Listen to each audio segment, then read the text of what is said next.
Il était autrefois le joyau étincelant de la Mecque, celui dont la fortune éblouissait, dont la beauté captivait les regards et dont la jeunesse rayonnait d'une splendeur incomparable. Son charisme magnétique attirait toutes les attentions.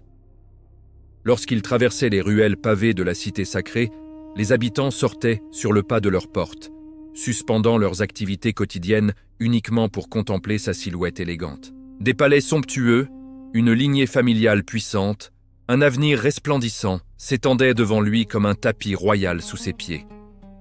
Pourtant, au plus profond de son être, il percevait la nature éphémère de toutes ses richesses terrestres. Une vacuité immense habitait son âme, un vide que ni l'or ni la soie ne pouvaient combler. Il cherchait inlassablement ce qui transcende le temps et l'espace, ce qui demeure éternellement, jusqu'au jour où son destin bascula à jamais. Cette rencontre bouleversante transforma non seulement son existence individuelle, mais altéra également le cours de l'histoire elle-même. Elle démontra au monde entier que la foi islamique ne s'adressait pas exclusivement aux démunis et aux opprimés. Voici le récit extraordinaire de Mus'ab ibn Umayr, un homme dont nous croyons fermement que son esprit nous observe depuis les plus hauts degrés du paradis. Vous ressentirez sa présence spirituelle à vos côtés tout au long de cette narration. Nous vous invitons à enrichir votre expérience en rejoignant notre communauté grandissante sur Lumière Plus, où chaque histoire devient une source d'inspiration profonde. Votre soutien à travers vos commentaires, vos partages et votre engagement nous permet de continuer à illuminer les cœurs avec ces récits édifiants. Si votre esprit est prêt à entreprendre ce voyage spirituel, embarquons ensemble dans cette aventure extraordinaire. La cour sacrée de la Kaaba baignait dans la lumière dorée du soleil. Les rayons caressaient les pierres ancestrales, tandis que les ombres se rétrécissaient progressivement sous l'intensité de l'astre céleste. Dans ce lieu pulsant comme le cœur même de la Mecque, les compagnons du prophète se réunissaient, échangeant des paroles empreintes de sagesse et de fraternité. Ali, que la satisfaction divine soit sur lui, nous transmet le témoignage de cette petite assemblée qui se tenait là en ce jour mémorable. Soudain, une silhouette familière se profile à l'horizon. Sa démarche témoigne d'une identité reconnaissable, mais quelque chose a profondément changé dans son apparence. Mus'ab ibn Umayr s'avance vers eux, mais ce n'est plus le jeune aristocrate admiré de toute la ville. Ses cheveux sont désordonnés, négligés.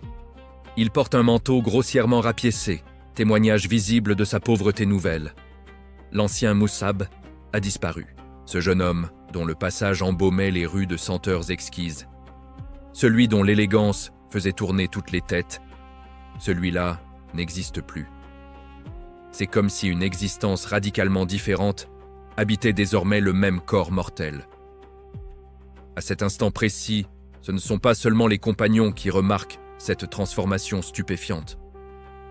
Le messager d'Allah lui-même, que les bénédictions et la paix d'Allah soient sur lui, pose son regard sur Mus'ab.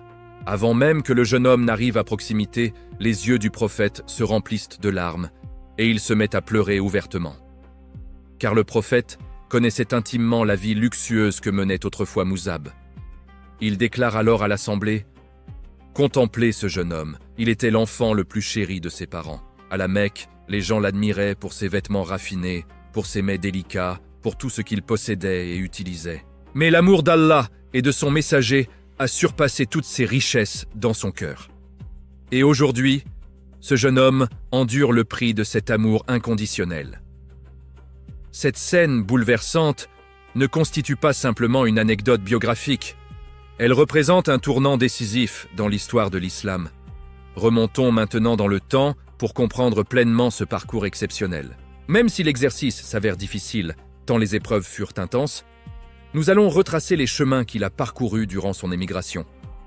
Mus'ab ibn Umayr était issu de la noble famille Abd ad-Dar au sein de la tribu des Quraysh, la plus puissante de la Mecque. Cette lignée familiale possédait une idole dans la Kaaba nommée Dar, et leur nom même signifiait qu'ils étaient les serviteurs de cette divinité païenne. Ils formèrent une famille aristocratique, responsable de la garde des clés sacrées et du voile recouvrant la Kaaba. Ils assumaient également des fonctions militaires cruciales, comme porter l'étendard lors des batailles. Moussab vint au monde en l'an 585 de l'ère chrétienne. Son existence terrestre prendrait fin en l'an 625, à l'âge de 40 ans. Le prophète lui-même lui attribua le titre honorifique de « le bon Moussab », témoignage de son caractère exceptionnel. Son père se nommait Umayr ibn Hashim, et les sources historiques mentionnent sa mère sous le nom de Hunnas bint Malik. Cette femme comptait parmi les plus fortunées, les plus influentes et les plus puissantes de la Mecque, réputée pour son tempérament sévère et intransigeant. Très bientôt, ce nom maternel se tiendrait au centre de l'épreuve la plus déchirante de Moussab. Mais avant d'atteindre ce moment critique, nous devons saisir pourquoi la scène dans cette cour fut si bouleversante et significative. Les ouvrages de biographie prophétique décrivent Moussab comme l'un des jeunes hommes les plus fortunés et les mieux soignés de la Mecque avant l'avènement de l'islam. Les habitants discouraient constamment sur ses tenues vestimentaires. Il revêtait les étoffes les plus précieuses, brodées de fils d'or, portait des bijoux somptueux. Les chroniques rapportent que les gens le reconnaissaient uniquement grâce au parfum captivant qui émanait de sa personne, partout où il se déplaçait. Ceux qui contemplaient sa beauté masculine en restaient émerveillés. Certains livres de biographie mentionnent même qu'il ressemblait physiquement au prophète durant sa jeunesse. La nuit venue, Moussab se divertissait en compagnie de ses amis fortunés sur les hauteurs du mont Safa et du mont Hira. Pendant les journées ensoleillées, ils organisaient des courses équestres dans les plaines arides entourant la Mecque. Rires insouciants, mélodies entraînantes, festins interminables constituèrent le quotidien de cette existence privilégiée. Bien qu'il vécût comme un prince dans cette cité sacrée, quelque chose manquait cruellement à son bonheur. Il y avait un vide existentiel. Toute cette gloire sociale, toute cette opulence matérielle ne parvenait pas à le combler. Au tréfonds de son âme résidait une quête spirituelle qu'il ne savait pas encore nommer. Exactement comme les individus d'aujourd'hui, il tentait de remplir ce néant intérieur par les distractions mondaines, les plaisirs éphémères, la nourriture raffinée, les vêtements luxueux, les regards admiratifs d'autrui, le désir d'être apprécié et accepté par la société. Mais tout comme nos contemporains, il échouait lamentablement dans cette entreprise. Car la vérité éternelle selon laquelle les cœurs ne trouvent l'apaisement véritable que dans le souvenir d'Allah était valable à cette époque et demeure inchangée jusqu'à nos jours. Il s'agit d'une réalité universelle transcendant les époques et les cultures. Cependant, Moussab n'avait pas encore rencontré cette vérité salviatrice. C'était un jeune homme qui avait atteint l'âge de 25 printemps. Et puis, un jour ordinaire, le destin commença à tisser sa toile mystérieuse autour de lui. Alors qu'il déambulait dans les artères animées de la Mecque, il traversa une rue sombre et enfumée, remplie d'échoppes de forgerons. Entre les bruits métalliques répétitifs des marteaux frappant l'enclume, la première étincelle d'un voyage transformateur était sur le point de jaillir. Un périple qui bouleverserait complètement son existence, l'extrairait d'une cage dorée pour le projeter dans les flammes de l'épreuve, tout en le transportant simultanément vers une paix infinie. Ce jour-là précisément, il passa devant l'atelier du forgeron Khabbab ibn al-Arat. Cet endroit représentait la face cachée de la ville. Il ne correspondait absolument pas à l'univers raffiné et confortable dans lequel évoluait Moussab. Pourtant, ses pieds furent attirés vers la boutique de Khabbab comme par un aimant invisible, guidé par une force supérieure. Khabbab se tenait près du brasier ardent, martelant le fer rougi par les flammes, la sueur ruisselant abondamment sur son front buriné. Il appartenait à la classe opprimée et humiliée de la Mecque. Néanmoins, dans son cœur battait un feu spirituel que les dirigeants arrogants de la cité ne possédèrent pas. Moussab s'immobilisa devant l'échoppe. Son ombre s'étira jusqu'à l'intérieur de l'atelier. Khabbab leva la tête et se figea instantanément, stupéfait. Que faisait donc le jeune homme le plus noble de la Mecque devant cette modeste boutique enfumée? Les yeux de Khabbab restèrent fixés sur Moussab. Il plongea dans des pensées profondes et oublia complètement ce qu'il était en train de fabriquer. Si seulement un jeune aristocrate issu d'une famille si prestigieuse embrassait l'islam. En effet, Khabbab avait déjà accepté la foi musulmane en secret, et du plus profond de son cœur sincère, il souhaitait ardemment que ce jeune homme rencontre également l'islam. Lorsqu'il aperçut Moussab, il se perdit dans cet espoir ardent.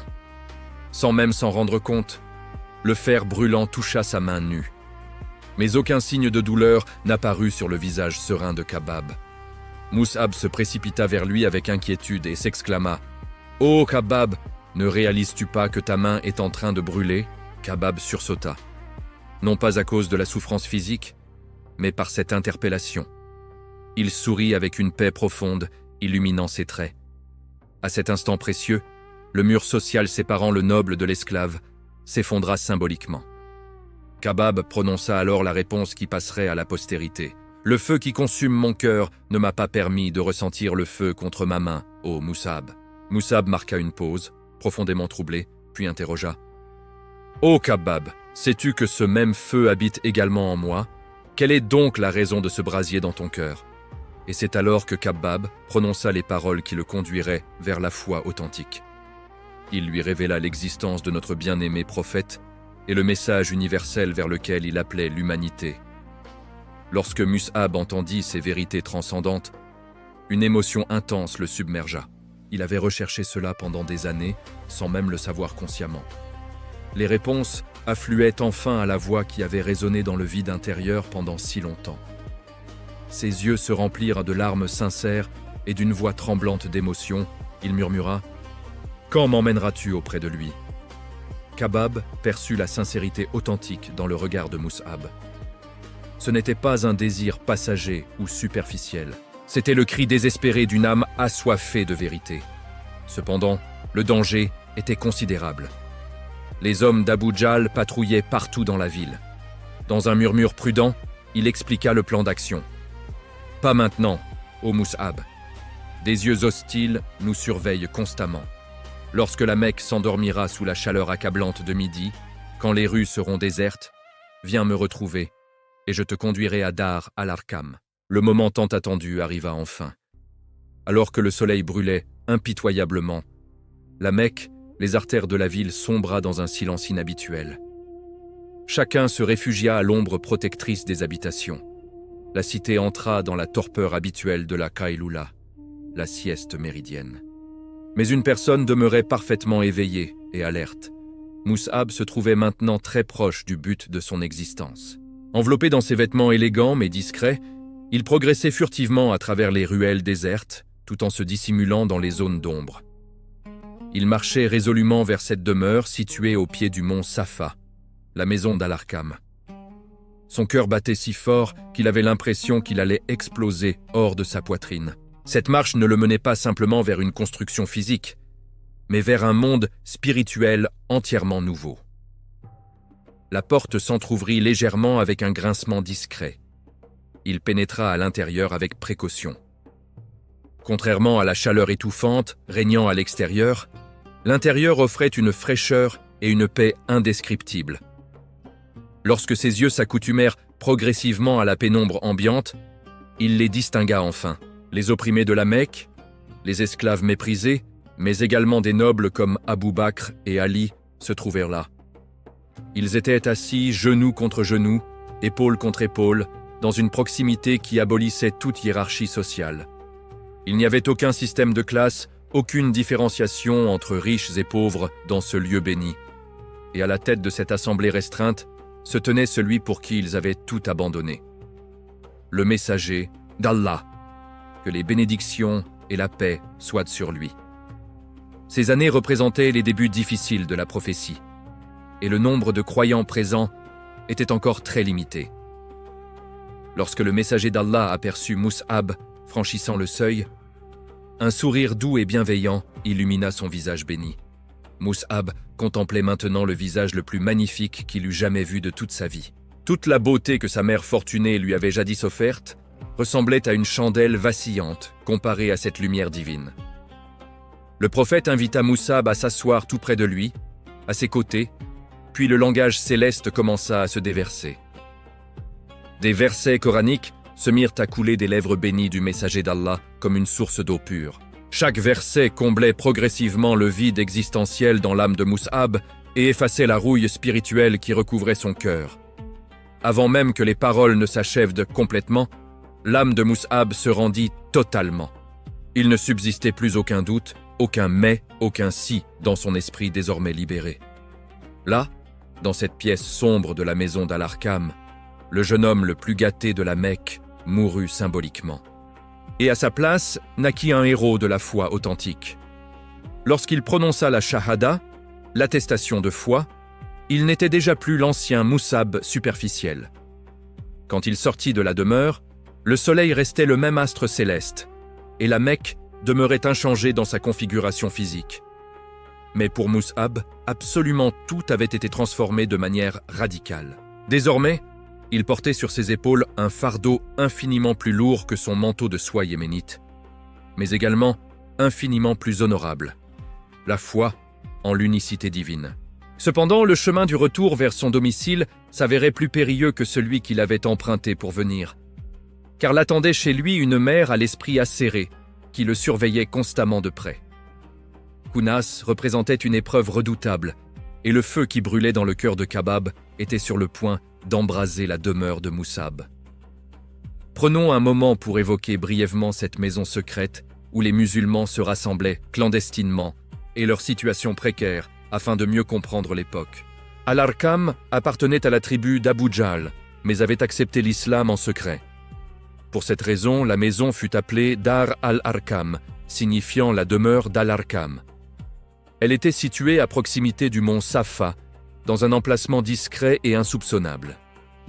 Personne n'éprouvait de suspicion, car elle était perçue comme la résidence de quelqu'un appartenant à la tribu d'Abu Jahl. C'était donc un choix extrêmement sage et stratégique. À cette période initiale, il n'y avait qu'environ 15 à 20 croyants au total. Al-Arqam lui-même était très jeune, tout comme Mus'ab. Il ouvrit généreusement sa demeure et devint l'un des premiers musulmans qui contribuèrent activement à la propagation de l'islam naissant. Aujourd'hui encore, pour que des personnes comme Mus'ab ibn Umayr embrassent la foi musulmane, il faut qu'existent également des individus comme Khabbab, capables de les extraire de leur torpeur spirituelle, ainsi que des jeunes gens comme Al-Arqam, leurs contemporains. Nous vous encourageons à rejoindre notre communauté sur Lumière Plus, où nous partageons ces récits édifiants qui transforment les cœurs. Mais comment Khabbab devint-il le moyen par lequel Mus'ab découvrit l'islam ? Parce que son cœur était consumé par un feu spirituel intense et qu'avec cette flamme ardente, il parvint également à enflammer Mus'ab. Pourquoi sommes-nous incapables d'influencer même nos proches aujourd'hui, nos voisins, notre famille ? Parce que nos cœurs ne parlent plus véritablement. Tout demeure emprisonné dans nos esprits rationnels et s'évapore sans laisser de traces. Nous devons compter parmi ceux dont les cœurs brûlent intensément et non pas simplement parmi ceux dont les langues articulent des discours. Il doit exister un tel brasier dans notre état intérieur qu'avant même que les mots ne soient prononcés, des flammes spirituelles s'élèvent du cœur car nous connaissons cette vérité fondamentale. Celui qui ne brûle pas intérieurement ne peut enflammer les autres. Qu'Allah fasse de nous des êtres totalement dévoués à cette noble cause avec leur cœur, dont les âmes sont consumées par l'amour du divin. Qu'Allah nous accorde à tous un nouveau commencement à travers ce récit inspirant.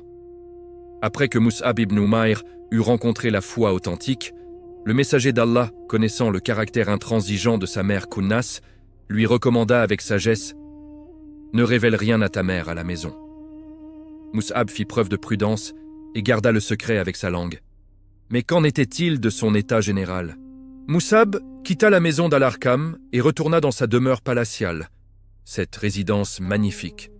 Mais désormais, ses murs somptueux lui semblaient étroits et oppressants. Ni les lits moelleux, ni la nourriture délicieuse placée devant lui ne signifiaient plus rien à ses yeux. Mus'ab demeurait silencieux.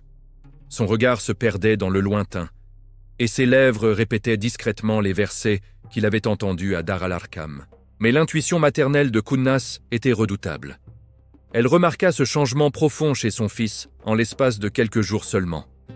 Le Mus'ab joyeux, qui sortait constamment avec ses amis fortunés et passait des heures à se parer devant le miroir, avait disparu. À sa place se tenait un jeune homme plongé dans la réflexion, calme, digne et détaché des vanités mondaines. Kounas devint suspecte. Qu'est-il arrivé à mon fils ? Quelqu'un a-t-il troublé son esprit ? Ne cessait-elle de se demander avec inquiétude. Elle agit rapidement et avec détermination. Elle plaça une ombre derrière Mus'ab, son cousin Uthman ibn Talha. Uthman suivit Mus'ab comme son ombre, observant chacun de ses mouvements.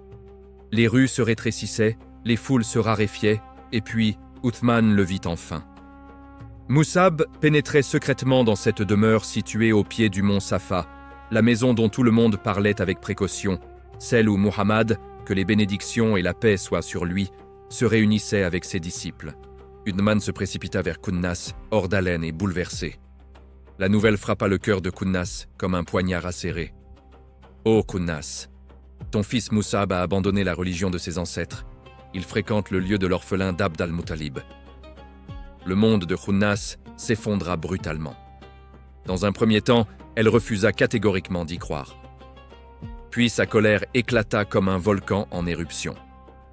Lorsque Mus'ab rentra à la maison, il ne trouva pas une mère aimante devant lui, mais une femme dont les yeux brûlaient d'un feu de rage. « Parle, Mus'ab !» tonna Kunnas d'une voix menaçante. « Est-ce que ce que j'ai entendu est véridique ?» Mus'ab refusa de mentir. Il marchait désormais sur le chemin de la véracité absolue. Il releva fièrement la tête. Il n'y avait aucune peur dans ses yeux, seulement une compassion profonde. « Oui, ma mère, je crois en Allah et en son messager Muhammad, que les bénédictions et la paix soient sur lui. » À cet instant précis, le chaos se déchaîna dans la demeure familiale. Kunnas tenta d'abord les paroles douces et persuasives. Elle supplia désespérément. Elle pleura abondamment. « Tu es le fils de la famille la plus noble de la Mecque. Comment peux-tu embrasser la religion des esclaves ?» argumenta-t-elle avec véhémence. Mais Mus'ab ressemblait à quelqu'un qui avait embarqué sur le navire de Noé. Même si un déluge survenait, il ne serait pas ébranlé. Quand la persuasion échoua lamentablement, cette cage dorée se transforma soudainement en une prison obscure et terrifiante. La miséricorde maternelle de Kunnas se métamorphosa en une cruauté épouvantable. La femme qui autrefois ressentait de la douleur si ne serait-ce que le vent effleurait la peau de son fils, ordonna maintenant aux serviteurs « Ligotez-le, attachez-le fermement !» Ils attachèrent Mus'ab au pilier massif de sa propre maison. Le corps qui dormait hier encore dans la soie se retrouva étroitement lié par des cordes rugueuses et douloureuses. Kunnas saisit le fouet dans sa main. Son objectif était de briser sa volonté inébranlable. À chaque coup brutal, elle demandait « Vas-tu abandonner cette folie ?» Mais au lieu de cris de souffrance, une seule phrase émanait des lèvres ensanglantées de Mus'ab, le slogan de cette époque héroïque « Allah est unique, Allah est unique ». Les jours s'écoulèrent dans cette torture inhumaine. Mus'ab fut laissé affamé, assoiffé, brûlé sous le soleil implacable. Mais sa foi ne vacilla pas même d'un iota. Sa mère était jalouse d'Allah au sujet de son propre fils. Elle le torturait au nom de son sauvetage spirituel selon sa perception erronée. Mais Mus'ab avait déjà été sauvé véritablement. Finalement, Kunnas comprit l'évidence. Ni la richesse, ni les coups ne pouvaient briser la détermination qui se tenait devant elle. Impuissante et débordante de rage, elle joua sa dernière carte désespérée. Elle fit détacher Mus'ab et pointa la porte de sortie. « Choisis, ma fortune et la religion de tes ancêtres, ou bien ce Muhammad et la pauvreté. Si tu choisis Muhammad, tu n'es plus mon fils. Sors immédiatement de cette maison. » Mus'ab ressentit une profonde tristesse pour sa mère parce qu'elle ne croyait pas. Il choisit de se diriger vers le messager d'Allah. Mais avec la douleur de l'incroyance maternelle gravée dans son cœur, vêtu de vêtements rapiécés, il sortit de cette demeure magnifique. Mus'ab laissa derrière lui sa fortune colossale, son héritage princier, son confort luxueux, et par-dessus tout, sa mère bien-aimée. Il abandonna absolument tout parce qu'il avait trouvé ce qui est éternel. Désormais, un jeune homme arpentait les rues de la Mecque, sans domicile fixe et sans argent, mais avec le cœur le plus riche de toute la cité. Sa direction était limpide. Une fois de plus, Dar al-Arqam. Une fois de plus, auprès du messager d'Allah. La foi peut parfois transformer une personne en migrante, même dans sa propre ville natale. Elle peut laisser un individu solitaire, même au sein de sa propre famille. Elle peut faire qu'une personne affronte le fouet, même de la main de sa propre mère. Chaque être humain représente une épreuve pour un autre. Mus'ab nous le démontre avec une clarté saisissante. Parfois l'épreuve prend la forme d'une mère, parfois celle d'une épouse. Quelles leçons devons-nous tirer de la vie extraordinaire de Mus'ab ibn Umayr à ce stade ? Premièrement, vous ne les briserez pas moralement. Vous ne serez pas irrespectueux envers eux. vous continuerez à les aimer inconditionnellement. Deuxièmement, vous vous présenterez à leur porte encore et encore pour tenter de les convaincre avec patience. Et nous verrons bientôt que Mus'ab agit exactement ainsi. Mais au lieu de chercher à les convaincre rapidement par des paroles, convaincre à travers le comportement exemplaire s'avère plus réaliste et efficace. L'islam se propage non seulement par le discours, mais par sa mise en pratique et sa représentation vivante, exactement comme durant l'époque bénie du prophète. Revenons maintenant à Mus'ab. Il était désormais sans abri et privé de son héritage familial. Des jours extrêmement difficiles avaient commencé à la Mecque pour les premiers musulmans. Les croyants étaient identifiés par les habitants de la Mecque et subissaient oppression et torture. Insultes, passages à tabac, menaces constituèrent le destin quotidien de ce chemin spirituel. Aujourd'hui, les gens interrogent « Pourquoi Allah ne stoppe-t-il pas ces guerres? Pourquoi ne met-il pas fin à ces injustices? Pourquoi ces tortures se produisent-elles ?» Lorsque nous ne comprenons pas l'essence profonde de l'islam, poser ces questions demeure naturel. Mais Allah n'opprime personne. Allah offre à son serviteur cette opportunité d'élévation spirituelle. C'est semblable à une graine jetée dans le sol obscur. La graine se trouve seule dans les ténèbres et elle se brise. Elle se fissure afin qu'une pousse puisse émerger de son intérieur. Ceci constitue un moyen pour l'âme de s'élever vers les hauteurs spirituelles. Ce n'est nullement une punition divine. Ce n'est pas de l'oppression. Même Satan sert ultimement ce dessein dans l'économie divine. Peu importe le nombre d'oppresseurs dans ce monde, peu importe combien de personnes créent des difficultés, en réalité, c'est pour l'ascension spirituelle des âmes des croyants. C'est pour nous faire détourner notre attachement du monde éphémère et orienter nos visages vers Allah exclusivement. C'est pour nous faire renoncer à tout le reste.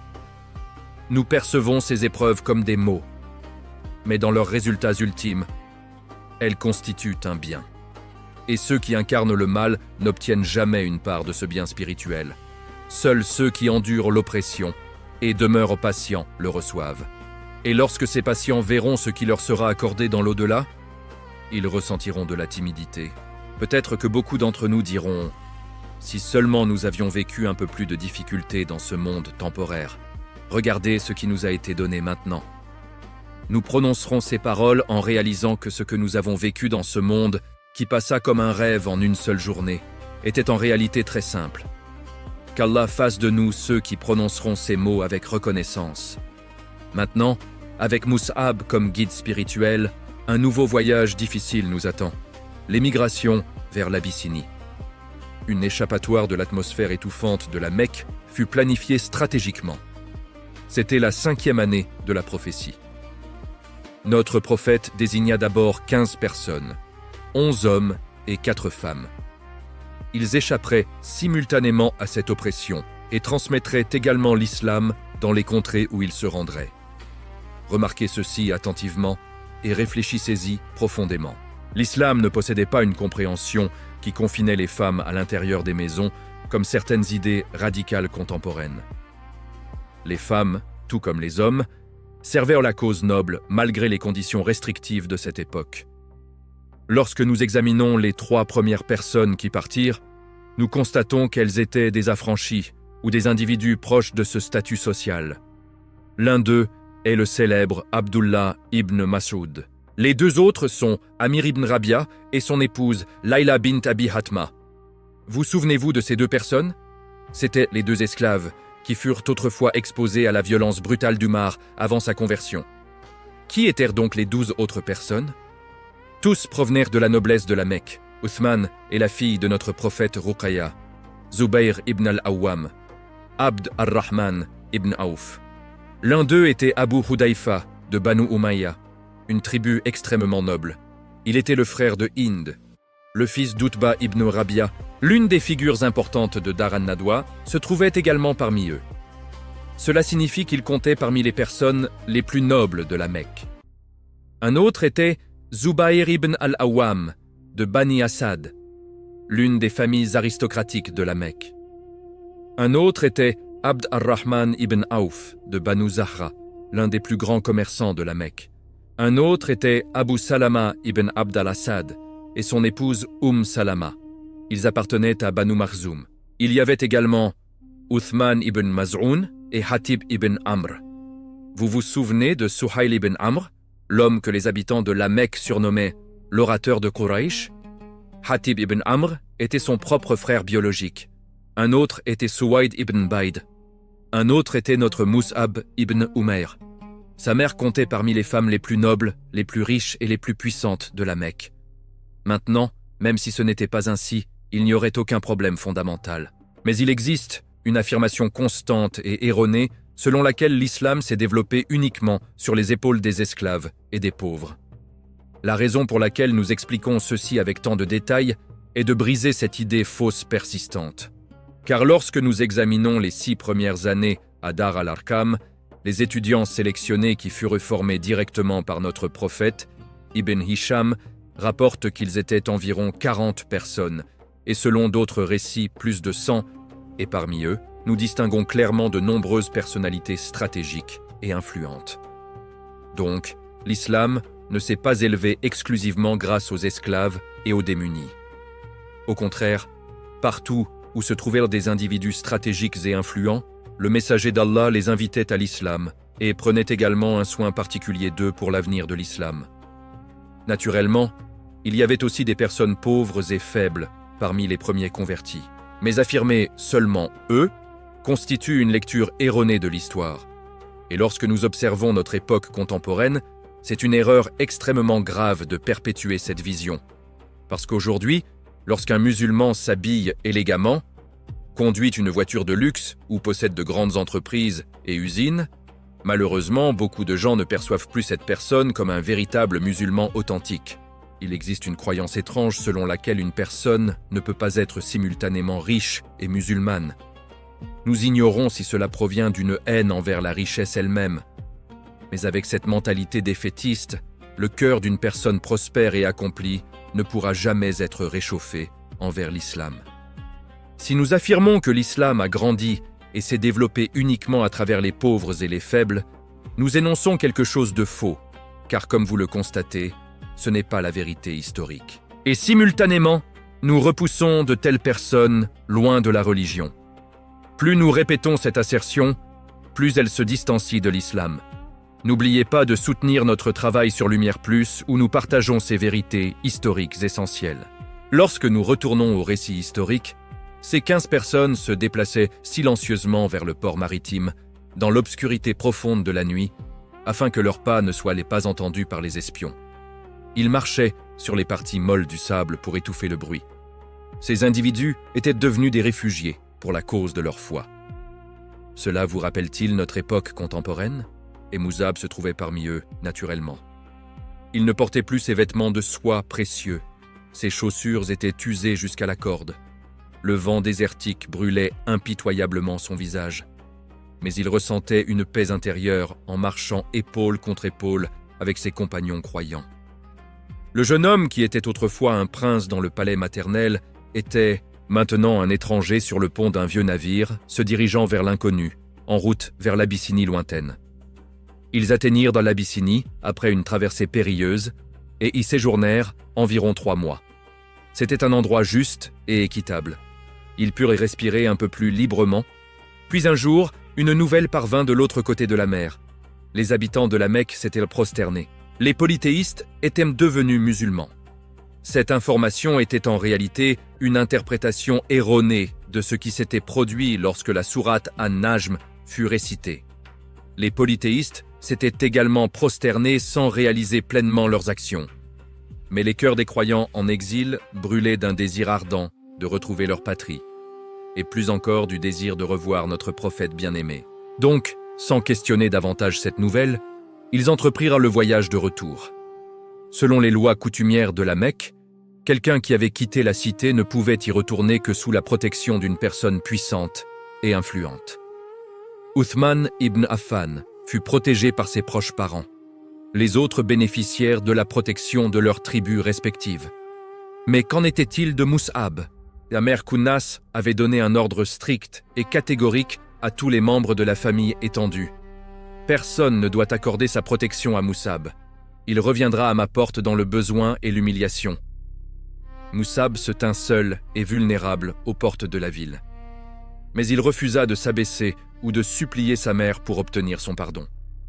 Il envoya un message à Nadr ibn al-Harith, l'un des hommes les plus maléfiques de la Mecque, réputé pour sa langue acérée et ses attaques verbales. Dans la coutume arabe, demander la protection constituait quelque chose de sacré et inviolable. Même si Nadr était un ennemi déclaré de l'islam, il ne pouvait refuser cette requête traditionnelle. Sous la protection paradoxale d'un polythéiste, Mus'ab entra dans la ville qui l'avait vu naître, la tête fièrement relevée. Lorsqu'ils pénétrèrent à la Mecque, la vérité douloureuse les frappa de plein fouet. La nouvelle était mensongère. Les polythéistes n'étaient pas devenus musulmans. Au contraire, leur colère avait augmenté encore plus intensément. Dès que Mus'ab entra à la Mecque, il se dirigea immédiatement vers Dar al-Arqam. Lorsque sa mère Kunnas apprit que son fils était revenu à la Mecque, elle attendit avec un mince espoir. Peut-être que les difficultés l'ont ramené à la raison, se disait-elle avec un optimisme fragile. Elle envoya son autre fils Abou Aziz comme espion. Quand Abou Aziz revint, il était surpris et troublé. « Mère, Mus'ab n'a pas changé d'un iota. Il n'y a aucun regret, aucune reddition visible. Il est seulement devenu plus fort dans sa conviction. » Kunnas devint folle de rage incontrôlable. Mais Mus'ab n'avait pas renoncé à sa mère malgré tout. Une fois de plus, il se rendit à cette demeure familiale et l'invita à embrasser l'islam. Une fois de plus, il fut rejeté brutalement. Une fois de plus, il fut insulté et humilié. Alors qu'il retournait tristement vers Dar al-Arqam, il entendit le son d'une porte s'ouvrir derrière lui. Celui qui venait était son autre frère, Abou Roum. Mus'ab fut surpris agréablement. Il n'avait jamais parlé à Abou Roum de l'islam auparavant. Son frère s'exprima d'une voix essoufflée et émue. « Ô Mus'ab, depuis que tu as quitté la maison, je t'ai observé attentivement, abandonnant ce luxe et vivant dans ces difficultés. Et pourtant, la paix visible sur ton visage et ton état général ont brûlé mon cœur. Je veux également croire en ce que tu crois. » Mus'ab sourit largement. Il comprit que la meilleure invitation à l'islam n'était pas de parler excessivement, mais de vivre authentiquement les enseignements. Les mots restaient silencieux. L'état de Mus'ab parlait éloquemment à sa place. Aujourd'hui, nous comprenons souvent mal la notion d'invitation à l'islam. Nous parlons davantage, nous représentons moins fidèlement, et peut-être croyons-nous moins profondément. Parfois, nous ne pratiquons même pas ce que nous professons verbalement, ou nous parlons d'une position de supériorité, depuis l'ego. Comment pouvons-nous espérer gagner de telles personnes à notre cause? Si les gens ne croient pas celui qui parle, nous devons d'abord examiner notre propre authenticité. Nous devrions prier sincèrement pour leur guidance spirituelle, être de bons amis pour eux, rester proches affectivement, et agir avec amour et miséricorde inconditionnelle. Tous les prophètes et compagnons ont emprunté ce chemin de douceur. Même envers ceux qui les insultaient, ils répondaient fréquemment avec miséricorde et pardon. Tout comme nous sommes faibles dans la représentation fidèle, nous éprouvons également des difficultés à appliquer ces principes dans l'invitation à la foi. Qu'Allah nous aide à transformer nos cœurs et à les rendre semblables au cœur pur de Mus'ab. Mus'ab éprouva une joie immense pour son frère nouvellement musulman Abou Roum et l'emmena avec lui vers la communauté croyante. Mais la Mecque n'était plus vivable pour les musulmans. La torture s'était intensifiée dramatiquement et des plans d'assassinat se tramaient dans Dar an-Nadwa. Un second ordre d'émigration fut donné par le prophète. Cette fois, le groupe était considérablement plus important. 83 hommes et 18 femmes. Mus'ab entreprit à nouveau le voyage, cette fois accompagné de son frère Abou Roum. Ce périple serait long et pénible. Une séparation s'étendant sur de nombreuses années commençait. Mais le véritable rôle qu'Allah avait préparé pour Mus'ab ne serait pas écrit en Abyssinie. Il serait ultérieurement inscrit dans la ville, alors appelée Yathrib, au milieu des palmeraies, la cité du destin prophétique. Les polythéistes de la Mecque étaient profondément inquiets et préoccupés. Après la première émigration de 15 personnes, le nombre avait maintenant atteint 101 croyants. Ils se rassemblèrent à nouveau dans Dar an-Nadwa, ce lieu sinistre où se concoctaient les plans maléfiques. Parmi eux se trouvait Amr ibn al-As, qui n'avait pas encore embrassé la foi à cette époque. Il entretenait une amitié étroite avec le roi abyssin Najashi. Amr proposa Rendons-nous là-bas en tant que délégation officielle. Je convaincrai Najashi de nous les rendre. » Il s'y rendit et s'adressa directement à Najashi. Il accusa les 101 musulmans qui avaient émigré, tenant des propos diffamatoires à leur sujet. Mais Najashi était un roi juste et équitable. Il déclara fermement « Je désire les appeler et les écouter également avant de prendre toute décision. » Il convoqua un groupe représentatif parmi les musulmans émigrés. Juste au moment où Najashi s'apprêtait à écouter leurs témoignages, Amr poursuivit insidieusement. « Regardez, Najashi, ces gens tiennent également des propos blasphématoires concernant Jésus, en qui vous croyez. » Najashi fut choqué et bouleversé. En effet, les ennemis de l'islam savaient parfaitement où frapper alors, exactement comme ils le savent aujourd'hui. Najashi interrogea le groupe musulman. « Que pensez-vous réellement de Jésus ?» Jafar ibn Abi Talib prit la parole et récita les versets de la sourate Maryam directement liés à cette question précise. Non pas des versets aléatoires, mais les versets spécifiquement connectés à l'interrogation. Lorsque Najashi les entendit, il ne put retenir ses larmes d'émotion. Il proclama solennellement « Même si vous m'offriez toutes les richesses du monde entier, je ne vous livrerai pas à vos ennemis. » Il mit à leur disposition un navire en Abyssinie et déclara généreusement « Vous pouvez faire de ce navire votre demeure aussi longtemps que vous le souhaiterez. » Il les protégea fidèlement et refusa catégoriquement de les remettre aux habitants de la Mecque. Après être restés là-bas pendant 4 longues années, 38 personnes qui languissaient du messager d'Allah décidèrent de retourner. Parmi ceux qui revinrent se trouvaient Mus'ab et son frère Abu Ruhm. Ce retour est connu dans les annales historiques comme le retour de la 10e année. Savez-vous ce que signifie la 10e année ? C'était la fin de la période durant laquelle les musulmans furent boycottés et torturés dans la vallée d'Abu Talib, de la 7e année à la 10e année à la Mecque. Et précisément l'année où ces personnes revinrent, le boycott cruel fut levé. Simultanément, cette année est connue comme l'année de la tristesse, car durant cette période, le messager d'Allah perdit son oncle protecteur Abu Talib et son épouse bien-aimée Khadija. Que pensez-vous que Mus'ab fit lorsqu'il revint à la Mecque ? Il ne renonça pas à sa tentative. Une fois encore, il se rendit chez sa mère Kounas avec espoir.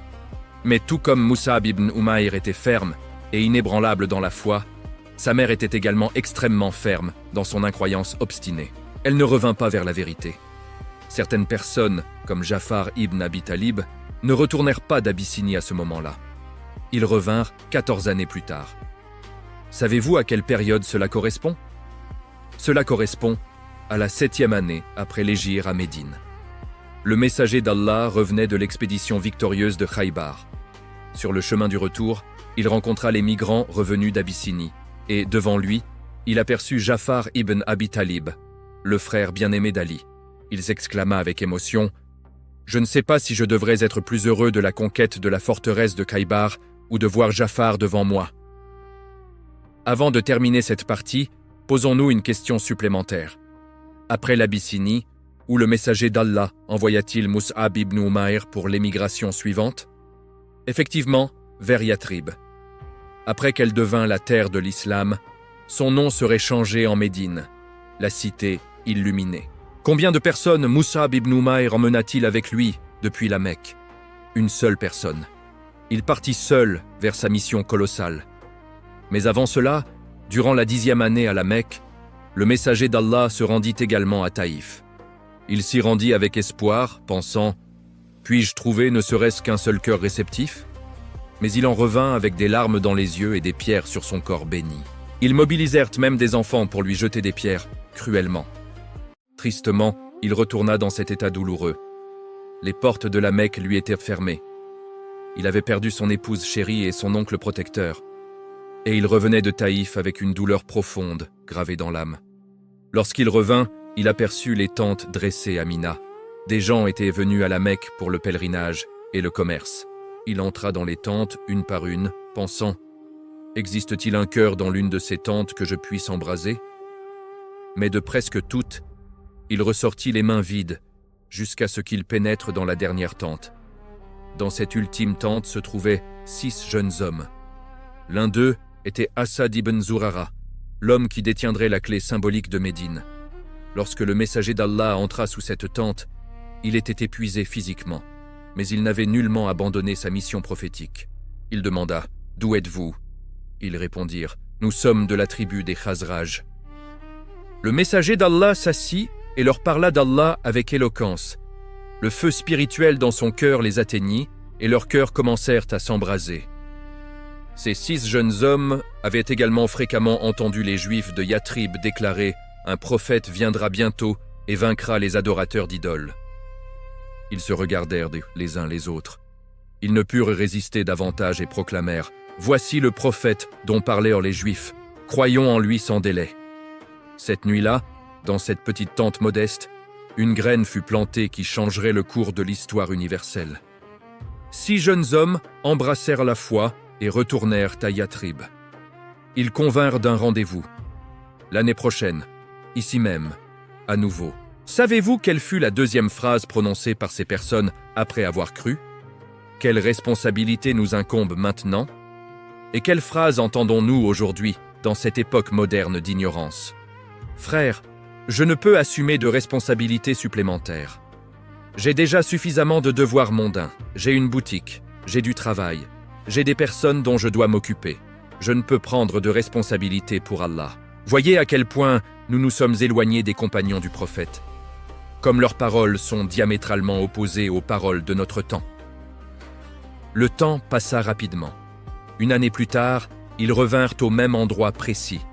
Cette fois au nombre de 12 personnes. Dans l'obscurité profonde de la nuit, sans être aperçus par quiconque, ils rencontrèrent notre prophète et lui donnèrent leur allégeance solennelle. Mais lorsque vint le moment de la séparation, les habitants de Yathrib formulèrent une demande. Asad ibn Zurara s'avança et déclara « Ô messager d'Allah, envoie-nous un enseignant qui nous instruira sur l'islam, récitera le Coran et dirigera nos prières rituelles. » De cette requête, nous comprenons quelque chose d'extrêmement important. Ces matières religieuses ne peuvent exister sans un enseignant qualifié, sans un guide spirituel. Dans l'islam, une personne est toujours l'étudiant de quelqu'un, et simultanément, selon ce qu'elle apprend, l'enseignant d'autres personnes. Si un individu ne porte pas ces 2 ailes ensemble harmonieusement, alors mémoriser toute la connaissance du début à la fin ne procurera aucun bénéfice réel et durable. À cet instant décisif, le messager d'Allah balaya du regard le groupe assemblé. Cette tâche n'était pas ordinaire du tout.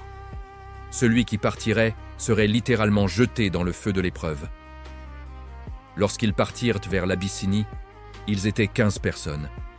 Jafar les accompagnait et il y avait un roi juste, Najashi, qui les protégeait. Mais Yathrib était radicalement différente. Yathrib était extrêmement difficile. D'un côté, il y avait les tribus des Adouabaluès et des Khazraj qui s'entretuaient depuis des générations innombrables. De l'autre côté, 3 importantes tribus juives contrôlaient l'économie de la ville, les forteresses et le commerce. C'était une cité remplie de vendettas sanglantes, de complots et de polythéisme. Alors, qui le messager d'Allah choisirait-il pour cette mission périlleuse? Tous les regards se tournèrent vers Mus'ab ibn Umayr. Mus'ab comptait parmi les jeunes hommes les plus nobles et les plus doux de la Mecque. Mais simultanément, sa foi ne comportait aucun mais, aucun doute. Le messager d'Allah le désigna et prononça « Va, ô Mus'ab, et enseigne-leur le Coran ». Ce n'était pas une simple mission administrative. En réalité, c'était un commandement signifiant « Va et si nécessaire, meurs là-bas en martyr ». Ceux qui partirent donc vers l'Abyssinie s'y rendirent avec l'espoir de revenir. Mais Mus'ab partait pour bâtir une civilisation nouvelle et, si nécessaire, pour arroser cette terre de son sang martyrial. Il n'avait aucune armée derrière lui pour le soutenir, aucune protection tribale, aucune richesse.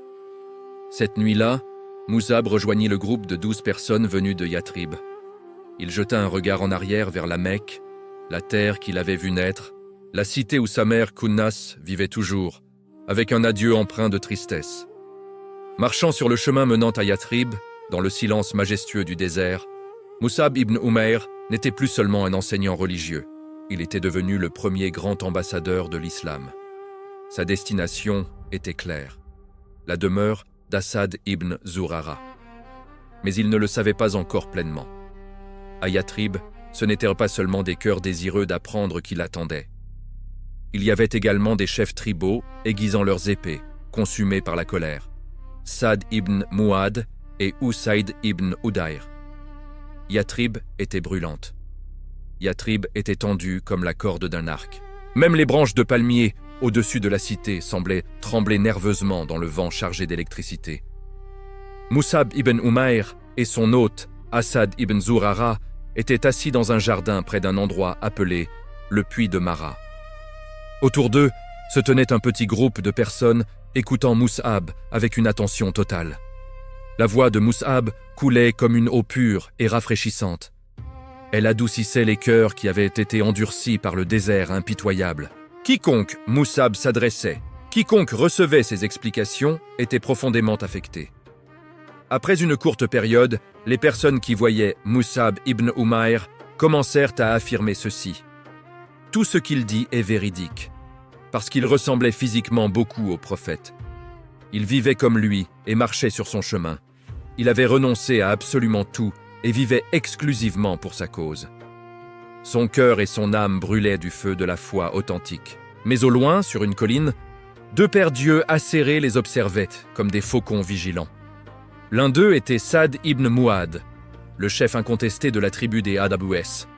Il était l'homme le plus fort et le plus respecté de Yatrib. Exactement comme Umar à la Mecque, Saad occupait cette position ici. L'autre était Usayd ibn Hudayr. Il était le bras droit de Saad, un guerrier invaincu sur tous les champs de bataille. Lorsque Saad aperçut la foule dans le jardin, il bouillonna de rage incontrôlable. Il se tourna vers Usayd et gronda. « Regarde cette audace insolente. Un jeune homme expulsé de la Mecque est venu ici et égare nos gens et notre jeunesse avec une nouvelle religion. Mettons fin à cela immédiatement. Soit tu le tues, soit tu le chasses de nos terres. » Dans les livres de biographie, il est mentionné qu'Usayd ne fut vu en train de pleurer qu'une seule fois. C'était lorsqu'il perdit son épouse bien-aimée. Aïcha témoigna. « Je n'ai jamais vu un homme qui aimait son épouse autant qu'il l'aimait. » Après cela, Usayd ne fut plus jamais vu en train de verser des larmes. Usayd saisit sa lance dans sa main. Il y avait une expression si terrifiante sur son visage que les gens s'écartaient effrayés sur son passage. Ses pas faisaient trembler le sol sous leur poids. Lorsqu'il entra dans le jardin, les croyants présents ressentirent une peur palpable. Mais Mus'ab, ce jeune homme délicat de la Mecque, ne bougea absolument pas. Asad murmura avec inquiétude. « Ô Mus'ab, celui qui vient est le chef de son peuple. Par Allah, dis-lui la vérité sans crainte. » Usayd se dressa directement au-dessus de Mus'ab. Son ombre menaçante tomba sur Mus'ab. Il frappa violemment sa lance sur le sol et hurla « Qu'est-ce qui t'a amené ici? Es-tu venu tromper des gens ignorants? Si vos vies vous importent, quittez immédiatement cet endroit. » L'atmosphère se glaça instantanément. Tout le monde s'attendait à ce que Mus'ab éprouve de la peur, qu'il s'enfuit ou du moins qu'il se défende verbalement. Mais Mus'ab leva calmement la tête. Sur son visage brillait ce sourire célèbre, capable de faire fondre les cœurs les plus durs. Sa voix était douce comme une brise estivale. « Ô chef de ton peuple, ne serait-il pas préférable que tu t'asseyes un instant et écoutes mes paroles? Si elles te plaisent, tu pourras les accepter. Si elles te déplaisent, ta lance est acérée. Tu peux faire ce que tu désires. » Cette proposition était si raisonnable, si douce et si confiante, qu'Usayd fut surpris et marqua une pause réflexive. Mus'ab commença alors à réciter les versets qu'il avait mémorisés et les expliqua magnifiquement. Tandis que le Coran était récité, les lignes dures sur le visage d'Usayd s'adoucirent progressivement. Ses sourcils se détendirent. Le feu dans ses yeux s'éteignit et des larmes affluèrent. Avant même que Mus'ab n'achève sa récitation, Usayd se rendit complètement. Dans les narrations historiques, il est rapporté qu'Usayd fut profondément affecté à l'instant même où il vit le visage de Mus'ab, particulièrement son sourire rayonnant. Sur place, il but à la coupe de la guidance divine. Puis il se souvint de son chef Saad. « Il y a un homme derrière moi, expliqua-t-il. S'il lui croit, pas une seule maison dans cette cité ne demeurera sans foi. Je vais te l'envoyer. » Alors qu'Usayd retournait vers Saad, ce dernier le vit de loin et déclara à son entourage « Je jure qu'Usayd ne revient pas avec le même visage qu'il avait en partant. Il revient avec un visage transformé. » Usaïd fit une manœuvre intelligente. Il provoqua Saad et affirma « Je leur ai ordonné d'arrêter, mais je n'ai rien pu faire, et j'ai également entendu que certaines personnes planifient d'assassiner ton cousin Assad. » Lorsque Saad entendit cela, son sens de l'honneur familial et sa colère explosèrent. « Gens inutiles, cette affaire me concerne maintenant. » Il dégaina son épée, saisit sa lance et se précipita dans le jardin comme une tempête destructrice. Lorsqu'il se dressa au-dessus de Moussab, du feu sortait littéralement de ses yeux. Il cria contre Assad et menaça Moussab. « Si tu n'étais pas mon cousin, tu sais ce que je te ferais ?» Mais Moussab demeura exactement le même qu'auparavant. Le bord froid et tranchant de l'épée était suffisamment proche pour toucher son cou. Pourtant, il leva les yeux avec le même sourire paisible et demanda « Oh Saad, ne vas-tu pas t'asseoir et écouter un moment ? Si cela te déplaît, alors fais ce que tu désires. » Lorsque Saad observa Moussab, il commença également à s'attendrir.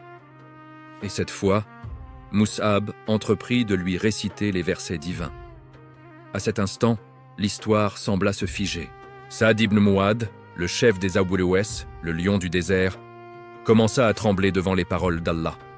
Les épaules de cet homme puissant et redoutable s'affaissèrent. Son visage s'illumina d'une lumière intérieure. Les idoles dans son âme tombèrent une à une. Et Saad interrogea « Que fait-on lorsqu'on entre dans cette religion ?» Saad ibn Mu'adh embrassa l'islam sur le champ. Il retourna immédiatement vers son peuple, le clan d'Abd al-Ashhal. Il se tint sur une élévation et les appela. « Ô gens des nôtres, quel genre d'homme me connaissez-vous » Ils crièrent tous ensemble. « Tu es notre chef, le plus sage parmi nous, celui dont le jugement est le plus solide. » Saad prononça alors ces paroles ultimes. « Sachez que j'ai cru. Si vous ne suivez pas mon chemin, alors mon chemin et le vôtre sont désormais séparés. » C'était le poids le plus considérable qu'un leader pouvait imposer. À Médine, de nombreuses personnes de la tribu des Agobès commencèrent à embrasser la foi. Yatrib n'était plus Yatrib. C'était maintenant l'endroit où les fondations de Médine al-Munawwara, la cité illuminée du prophète, étaient reposées pierre par pierre. Une année complète s'écoula. Moussab en tête et Assad derrière lui, cette fois avec 75 personnes. Parmi elles se trouvaient également des femmes compagnonnes. L'une d'elles était notre mère Nusaïba. Ces 75 individus vinrent à nouveau donner leur allégeance au messager d'Allah. Ils se rendirent à la Mecque. Mus'ab ibn Umayr conseilla « Ne restons pas ensemble comme un seul groupe car les yeux des polythéistes de la Mecque nous surveillent. Je vais aller faire mon rapport au messager d'Allah. » Ils partirent, mais ni Mus'ab ibn Umayr ni le messager d'Allah ne revinrent immédiatement. Lorsque cela se produisit, les 75 personnes choisirent 2 guides parmi eux. L'un était Bara ibn Marour et l'autre Kab ibn Malik. Ils décidèrent « Vous irez trouver le messager d'Allah et lui demanderez quand nous nous rencontrerons. » Par coïncidence extraordinaire, ils n'avaient jamais vu le messager d'Allah auparavant. Et encore, par coïncidence, lorsqu'ils le rencontrèrent, ils le reconnurent immédiatement grâce à ce visage noble et lumineux. Ils s'exclamèrent « Ô messager d'Allah, nous t'attendions !» Le prophète répondit « Nous nous réunirons cette nuit à cet endroit précis, à cette heure, mais j'ai 2 conditions importantes. Premièrement, vous n'amènerez pas ceux qui arrivent en retard. Deuxièmement, vous n'amènerez pas ceux qui s'endorment facilement. » Pourquoi ces exigences ? Parce que ceux qui ne peuvent sacrifier même une seule nuit de sommeil, ceux qui se noient dans les petites choses insignifiantes. Combien pourraient-ils réellement sacrifier pour une cause grandiose ? À minuit précis, la vallée d'Aqaba tomba dans un silence profond et absolu. Pas un son ne se faisait entendre. 75 personnes se déplacèrent comme des ombres et serrèrent la main du messager d'Allah. Ils proclamèrent solennellement « Nous te protégerons comme nous protégeons nos propres vies, nos biens et nos enfants, ô messager d'Allah. » Cette nuit-là, les portes de Médine s'ouvrirent toutes grandes pour l'islam. Après 13 années difficiles à la Mecque, le messager d'Allah, accompagné d'Abou Bakr, émigra vers Yatrib, qui serait bientôt appelé Médine. Ils l'accueillirent avec les paroles que nous connaissons sous le chant « Tala al-Badru alayna ». Par la suite, le prophète établit des liens de fraternité entre les habitants de la Mecque et ceux de Médine. Et il unit Mus'ab ibn Umayr, l'homme de la terre des migrations, avec Abu Ayyub al-Ansari comme frères en islam. La vie de Mus'ab à Médine se poursuivit activement. Pour gagner sa subsistance, il travaillait dans différents jardins. Il œuvrait dans les jardins des musulmans, mais également dans ceux des juifs. Lorsqu'il atteignit l'âge d'environ 36 ou 37 ans, le messager d'Allah déclara « Ô Mus'ab, maintenant je vais te marier ». Il le maria à sa cousine Hamna bint Jash. De cette union bénie, Mus'ab ibn Umayr eut une fille. Il la nomma Zainab, l'un des noms les plus chéris du messager d'Allah. Puis survint la bataille de Badr. Avant l'affrontement, le messager d'Allah appela Mus'ab ibn Umayr et lui confia l'étendard blanc de l'islam. La bataille de Badr s'acheva et les musulmans revinrent avec une victoire éclatante. 70 polythéistes furent tués et 70 furent faits prisonniers. Les contreforts du mont Uhud, année 3 après l'hégire. Uhud se dressait ce jour-là comme un témoin gigantesque, adossant sa masse au Dieu unique. En face se tenait une armée de 3000 guerriers venus avec haine, venus pour tuer. Parmi ceux qui animaient cette armée se trouvaient 15 femmes à l'arrière, battant des tambours et criant « Si vous fuyez, vous êtes des lâches !» Et le retournement de situation le plus douloureux du destin. Parmi ces femmes se trouvait un visage familier. Kounas, la mère qui éleva autrefois Mus'ab avec amour, encourageait maintenant l'armée qui prendrait la vie de son propre fils. On ignore si Mus'ab aperçut sa mère de l'autre côté du champ de bataille, mais la haine de Kounas avait déjà noyé sa maternité depuis longtemps. La bataille commença furieusement. Au début, la victoire penchait du côté des croyants. Mais lorsque la colline des archers fut abandonnée contre les ordres, le vent tourna dramatiquement. Khalid ibn al-Walid attaqua par derrière. Soudainement, Uhud se transforma en chaos total. La poussière emplit l'atmosphère et le cri déchirant « Muhammad a été tué !» fendit le champ de bataille. Parmi les polythéistes se trouvait un groupe spécial. Des hommes comme Ibn Kamia et Ibn Shihab n'avaient qu'un seul objectif : assassiner le messager d'Allah. Dans ce moment de confusion extrême, Mus'ab ibn Umayr comprit immédiatement la situation critique. Il vit les attaquants se précipiter vers le prophète. Mus'ab ressemblait tellement au messager d'Allah qu'à distance, il était impossible de les distinguer. Et parce que le temps était froid ce jour-là, le prophète avait habillé Mus'ab d'un manteau doublé qui lui avait été offert en cadeau. Mus'ab, tenant l'étendard, ressemblait exactement au messager d'Allah. Mus'ab prit une décision héroïque. Il deviendrait la cible à sa place. Il chevaucha directement au milieu des ennemis. Il éleva l'étendard très haut et hurla de toutes ses forces « Allahu Akbar !» Toutes les épées se tournèrent vers lui. Ibn Kamia cria « Voilà Muhammad !» et attaqua Mus'ab férocement. L'épée d'Ibn Kamia s'abattit violemment. La main droite de Mus'ab, qui tenait l'étendard, fut tranchée brutalement. Mus'ab ne laissa pas tomber l'étendard sacré. Il le saisit immédiatement de sa main gauche. De ses lèvres jaillirent les paroles « Muhammad n'est qu'un messager. Des messagers sont passés avant lui. » Un autre coup d'épée arriva. Sa main gauche fut également sectionnée. Mus'ab pressa l'étendard contre sa poitrine, le maintenant avec son corps et son cou. Il pensait que si l'étendard tombait, l'islam tomberait également.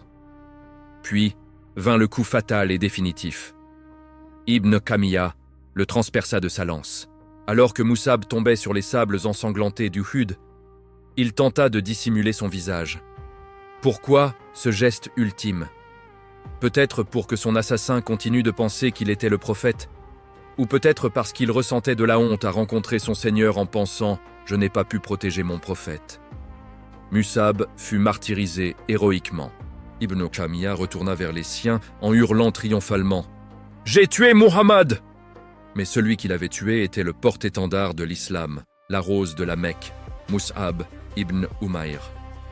Dans la chaleur intense du combat, le messager d'Allah aperçut quelqu'un combattant encore à ses côtés, brandissant une épée avec vaillance.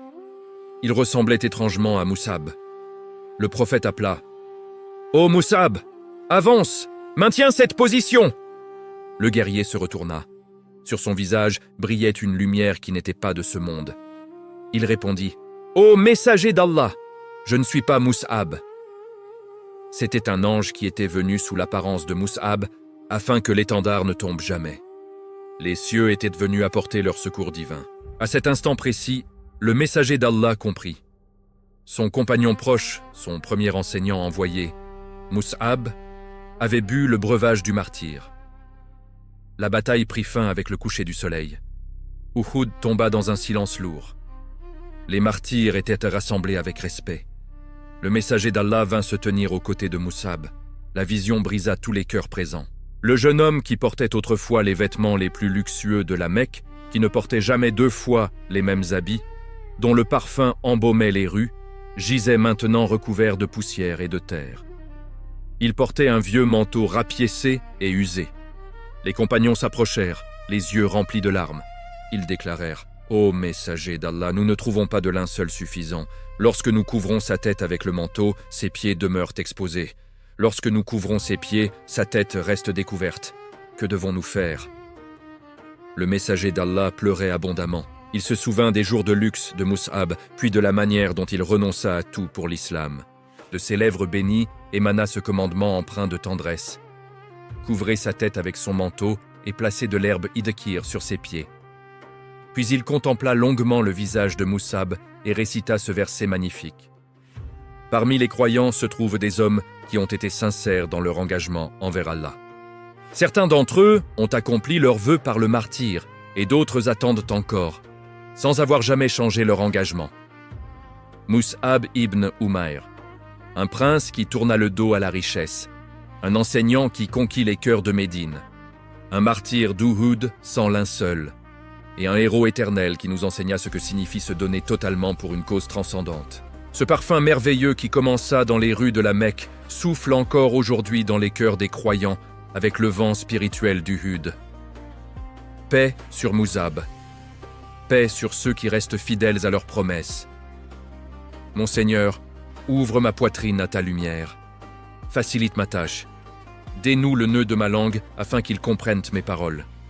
N'oubliez pas de rejoindre notre communauté sur Lumière, plus où nous continuons à partager ces histoires qui illuminent les âmes et transforment les existences.